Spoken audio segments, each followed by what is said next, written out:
Bonjour Julie, Samuel et Pablo et bonjour tous les petits copains. Aujourd'hui, spécialement pour toi Pablo parce que je sais que tu les aimes beaucoup, on va parler d'éléphants. Vive le roi des éléphants. Boum, boum, boum, boum. Quel est donc ce bruit dans la savane?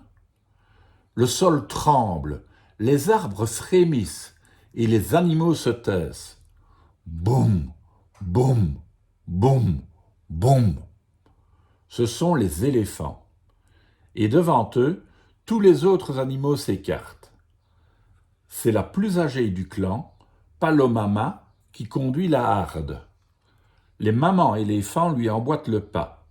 Les éléphantaux sont au centre de la troupe, bien à l'abri. Et les plus petits s'accrochent avec leur trompe à la queue de leur mère. C'est le meilleur moyen de ne pas la perdre. Pammy trottine de toute la vitesse de ses petites pattes. Sa mère est devant lui. Dans la poussière, il distingue son gros derrière gris et rassurant. De temps en temps, il essaye de soulever sa trompe pour attraper la queue de sa mère. Mais impossible, sa trompe est trop lourde, il n'y arrive pas.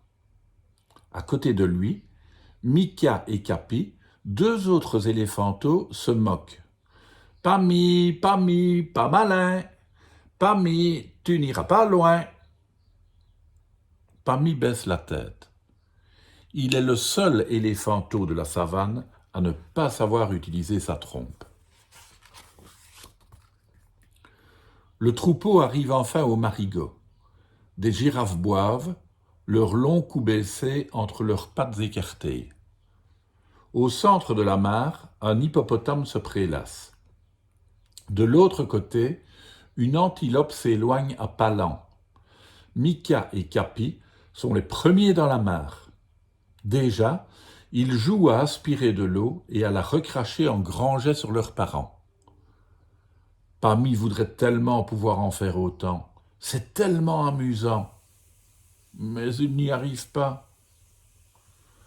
Alors il s'éloigne tout seul, à pas lents, vers la lisière de la forêt.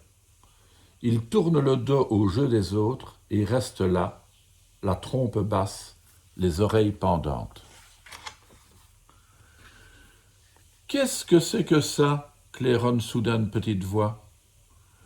Une drôle de boule blanche pleine de plumes sautille autour de Pammy. C'est que... Mais c'est un éléphanteau, reprend la voix. Eh oh, l'éléphanteau, je peux monter sur ton dos? Et hop, d'un coup d'aile, voilà l'oiseau sur le dos de Pammy. Pammy n'est pas très content, lui qui voulait rester bien tranquille dans son coin. Je suis Piccolo, le pique-boeuf, clame l'oiseau. Avec mon bec pointu, je vais te nettoyer le dos. Pammy essaye de lever sa trompe en signe de protestation, mais il n'y arrive pas. De grosses larmes roulent sur ses joues.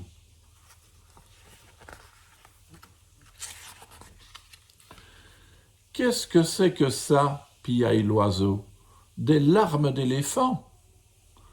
D'un coup d'aile, le voilà posé sur la trompe de Pammy. « Soulève-moi l'éléphanteau, tu dois avoir une poussière dans l'œil. » Pammy voudrait bien soulever sa trompe et l'oiseau avec elle, mais il n'y arrive pas. « Va-t'en !» crie-t-il alors. « Disparais, l'oiseau !»« Oh là là là là là là là là ! Quel mauvais caractère !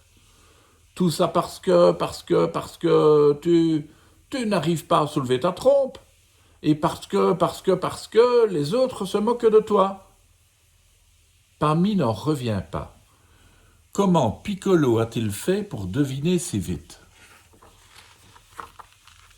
« J'ai connu un éléphant comme ça, dit Piccolo d'un air pensif. Tout le monde se moquait de lui. Les lions et les guépards, les zèbres et les zébus. Même les hyènes ricanaient sur son passage. »« Et alors ?» demande Pammy soudain très intéressé. « Alors il est devenu le roi des éléphants et plus personne ne s'est moqué de lui. » Mais comment a-t-il fait? Comment? Oh, c'est très simple.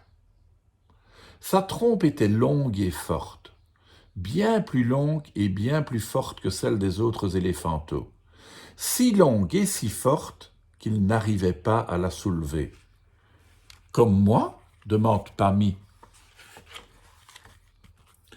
Comme toi, exactement comme toi, répond Piccolo.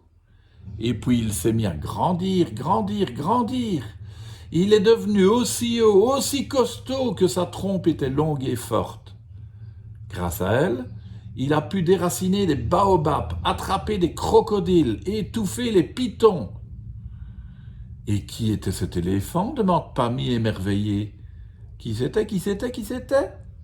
C'était ton grand-père, Pammy. Ton grand-père, lance Piccolo, avant de s'envoler soudain au-dessus des eaux.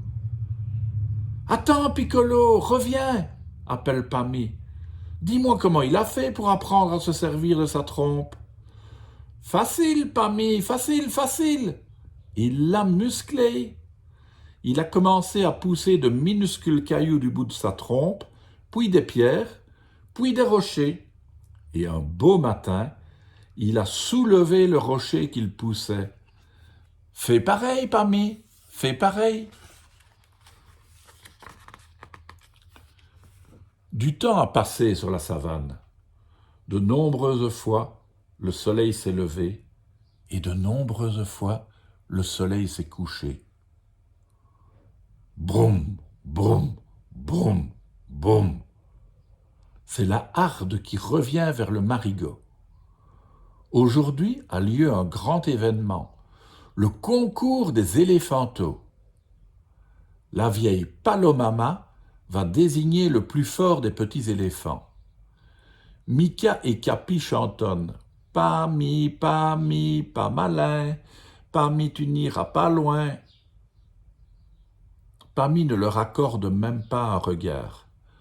Chaque jour, il s'est entraîné en cachette. Seuls ses vrais amis l'ont aidé.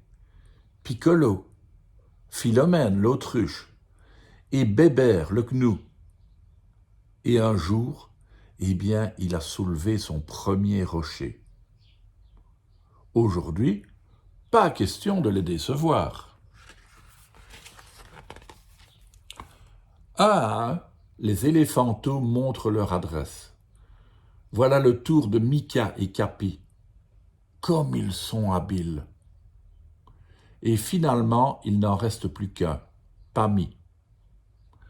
Quand il s'avance, les autres ont un petit sourire moqueur.